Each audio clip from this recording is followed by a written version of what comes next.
Take 10 of the Noble Knight deck profile. Hey, what's up guys, this is Dark Arm Duelist, and I swear to God I have taken this deck profile like 10 times, and every time it is so unsuccessful, and I don't know why. But this is a long time coming for me taking this deck profile. I bought 3 boxes. I traded for one whole box.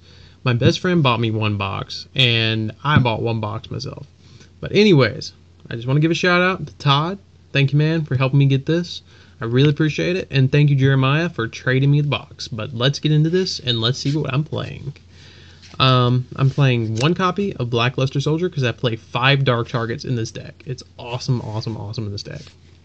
I'm playing 1 copy of Noble Knight Black Lancelin. Lancelin is really good in this deck, because he has long hair, and he's a badass. And that's all you need to know. I'm playing 1 copy of Hector. Hector is really good because he, along with Lancelin, will let you special summon each one of them. If you control a normal monster, you can special summon him out by removing that monster from the field. I don't know if it's remove from play or sent to the graveyard. Special summon this card from your hand or your graveyard by attributing one. You tribute 1, and then you can add 1 noble arms from your deck to your hand. And then Hector's good because you can remove 2. He's kind of like BLS. You remove 2 Noble Knight monsters from your graveyard and special summon him. So if you have him in the hand and you have a Noble Knight monster on field and 1 in grave, you pretty much got a level 7 play. I'm playing 2 copies of Gawain. Gawain's cool because I can normal summon him and he's a 1900 beater, which standalone is pretty good. But if I control a normal monster that's a Noble Knight monster, I can special summon him in defense, which lets me make rank 4 plays like crazy. Then I'm playing 1 copy of Dristan. Dristan's really good because it can, when it's equipped with a Noble Arms spell card, or a Noble Arms card at all, because Guinevere counts as a Noble Arms card, it lets me pop a face-up card on my opponent's side of the field. Then I'm playing the Heart and Soul of the deck, and that is 3 copies of Madrat. If you're not playing 3 copies of Madrat, I don't know how you're playing this deck, and I would love to see it. And if it works, great. But I would love to see somebody play this deck without Madrat, because it feels like very helmety when you play Madrat. But if you equip him with a monster, or you equip him with a Noble Arms card, you can remove it from him to special summon out another Noble Knight monster, as long as your opponent doesn't control another monster. Then that Noble Arms card drops to the grave, letting you equip it to the new monster that you just special summoned, which normally is Boars.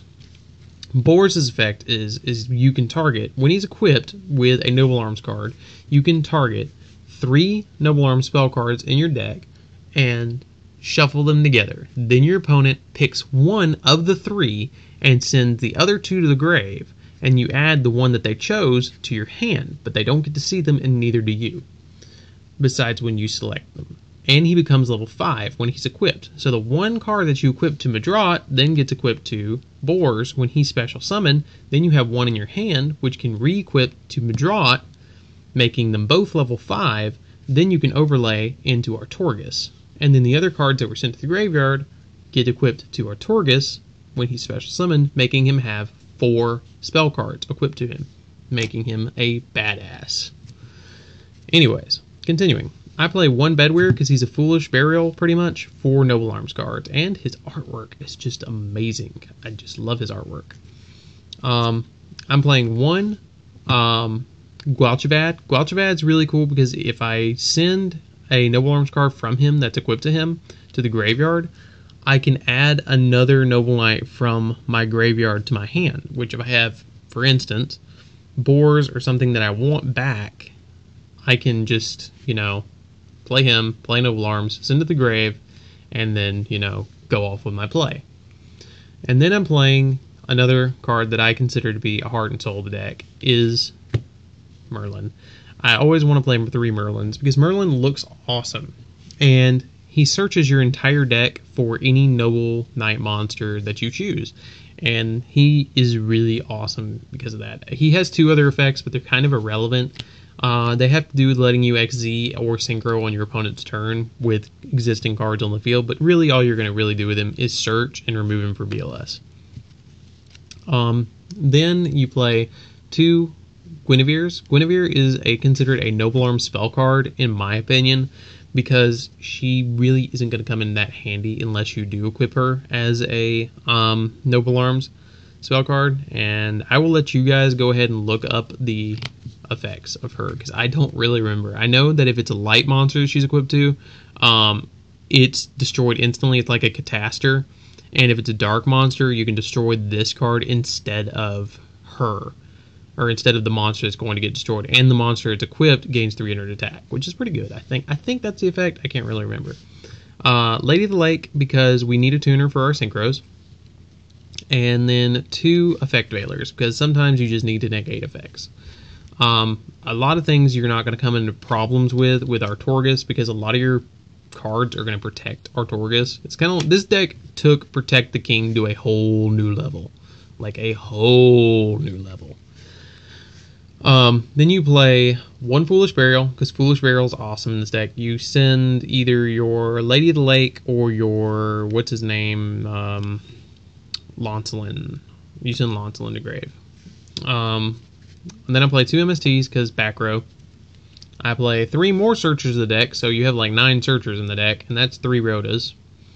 I play 2 Last Chapter of the Noble Knight, because this is your oh shit card of the deck. If you control no monsters on your side of the field, and I believe if your opponent controls a monster and you control no monsters, you can target 1 Noble Knight monster in your graveyard, special summon it to your side of the field, and equip 1 Noble Arm spell card from your graveyard to this card. Then, I'm not even going to try and pronounce it, but it pops face down cards on your opponent's side of the field, but it's Lancelot's sword. And your monster loses 500 attack for every time, but you only need it at 1, really. You don't want to get too cloggy with it, and it's just really needed at 1. I play 2 Caliburn, because Caliburn lets you gain 500 attack points, and whatever monster it's equipped to gains 500 attack points too. And once per turn, when it's equipped, you can do weird combos where like you equip it to this, and then somehow send it to the grave, then re-equip it to another monster, and then you gain 500 more life points, where you can gain like 2,000 life points in a turn. It's crazy. I've only pulled it off a couple of times, but it's really cool. If you draw it with Madrot, you can at least gain 1,000 life points. Then I play Double Destiny, because Destiny's awesome, because it makes it so your opponent cannot target your Noble Knight monster with card effects. Then I play 2 Galatine, because it makes your Noble Knights like crazy strong. It makes your Noble Knights go to 1,000 attack apiece, but during each standby phase, they lose 200 attack points, which is really a downer, but you know, that's 5 turns you have to get over your opponent, and that's not that bad. Then I'm playing 2 copies of Excalibur, because Excalibur is awesome in this deck. I think I actually misquoted you guys. Destiny actually lets you, once per turn, not be destroyed by a card effect or by battle, and this one lets you not be targeted by card effects. I was wrong. I was totally wrong. I take that back. I apologize. But Excalibur lets you not be targeted by card effects. And if you control, basically, if you control the regular king, you can remove this from play to special summon Artorgus on top of him, the Sacred Noble Knight King. And then the only card in this entire deck that is not gold rare, and it really makes me mad every time I look through this deck, is Vanity's Emptiness. And I play 1 copy of I just messed that all up. 1 copy of Vanity's Emptiness, because if you can get Vanity's Emptiness on the field, and you can get Sacred Noble Knight of King Artorgus on the field at the same time, where this has 4 equipped spells and it goes to 37, and this on the field, your opponent is just going to scoop. Okay, they might as well scoop, because you won.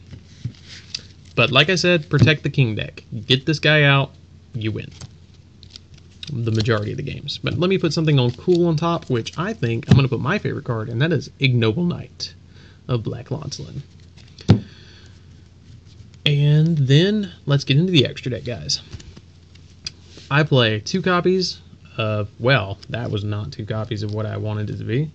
Anyways, I play 2 copies of Sacred Noble Knight of Artorgus.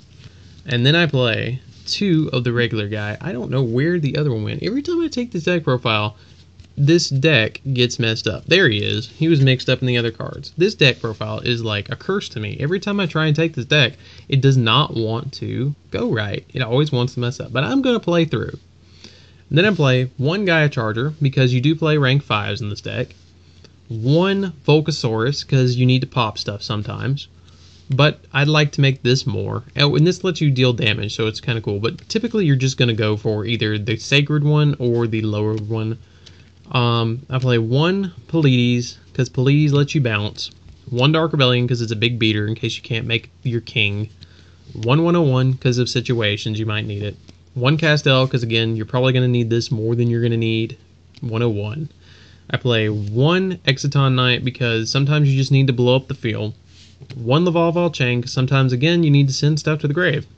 Gaga Cowboy, because you got to push for game. And then my 2 synchros are Armides, Keeper of Borders, and Ignoble Knight of High Lancelin. Probably one of my favorite cards in the entire game, even though this deck keeps trolling me on how I'm playing it. But I do not play Brothers because I do not have Brothers, and I don't feel like Brothers is really needed in this deck that much because you're just going to make King and just win. The way I'm playing it is you make our Sacred Noble Knight, and then you just go nuts. And if you lose him, then, you know, you try and recover. But yeah, that's how I play it. But anyways, guys, this is Darkroom Duelist. I hope this deck profile turned out a-okay, guys. Don't forget to subscribe, comment, rate, and tell me what you guys think about the deck. Tell me how you think I can improve it. You know, I always like hearing positive reviews or negative reviews. But anyways, this is Darkroom Duelist, and I'm out. See you later, guys.